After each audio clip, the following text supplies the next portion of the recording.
My name is Gideon Lenke. I'm the president and co-founder of Raw Security Systems.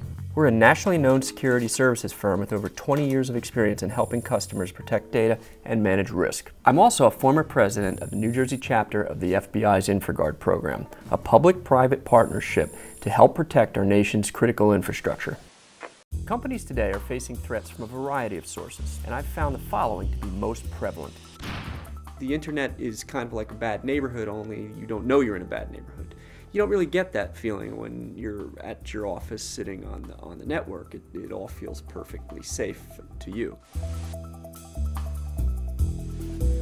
Undetected malware is probably the most common vulnerability I would see on a daily basis. Typically controlled from someone across the public internet, sometimes en masse, such as a botnet, sometimes individually. The malware communicates through SSL. It's an encrypted traffic layer that's used to protect your privacy when you're web browsing. But the bad guys use it to blind detective controls like intrusion detection systems, intrusion prevention systems, which generally can't see into this encrypted SSL tunnel, so they really don't know what's going on in there, and they really can't provide their detective or protective function. Unpatched or outdated versions of internet-facing applications, things such as Flash in a browser, that's a huge threat. Java in a browser, another huge threat. Daily, I see malware under the control of third parties across the public internet get onto computers on a corporate network through those two things alone, Flash and Java. If you get behind on your patches, then you expose yourself to these sort of attacks, both targeted and untargeted. One of the more serious vulnerabilities that we've uncovered had to do with police cars. During a routine penetration test of a police department, we determined that the cars were visible. Because they all had computers connected to the public internet, we were able to see when those computers in the cars were powered up. And in this case, it was a period of time where there were no cars on the road.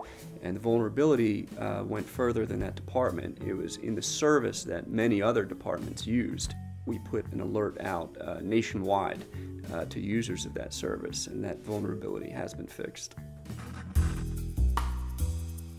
Weak and stolen credentials are a big problem. Once credentials are stolen, they can be used to re-enter the network as a authorized user. So it's really hard to detect when the attacker's inside because it looks like one of the employees is just inside doing their job.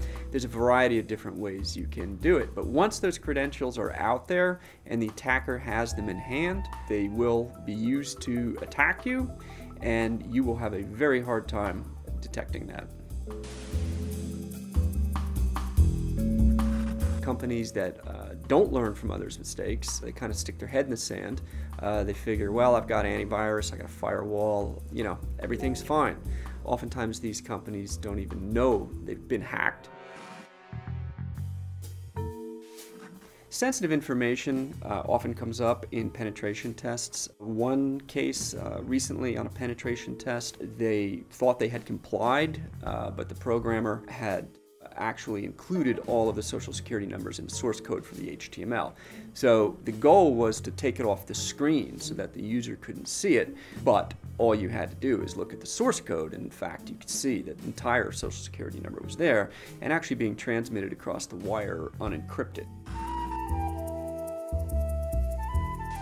One of the biggest threats facing companies isn't necessarily one of technology, it's one of mindset. Preparedness is a big deal. Companies that do it well simulate attacks. They have plans in place to deal with those attacks and then try and react to it very quickly and decisively. The reactions will include forensic efforts, coordination with law enforcement, legal proceedings, knowing what to do before the news vans show up in your parking lot.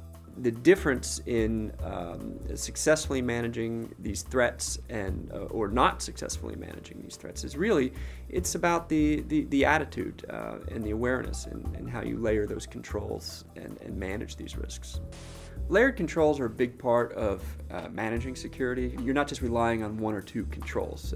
There's no silver bullet in managing these things. And on top of the traditional controls, you've got new advanced controls, behavioral monitoring. So now you're not only looking at the traffic for signatures of compromise, but you're looking at ways users and machines are using the network resources.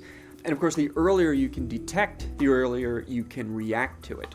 And reacting to it quickly is paramount. Attackers will gain a foothold in the network, and then it'll take a little bit of time for them to realize where they are, what they're doing, and how to best utilize this resource.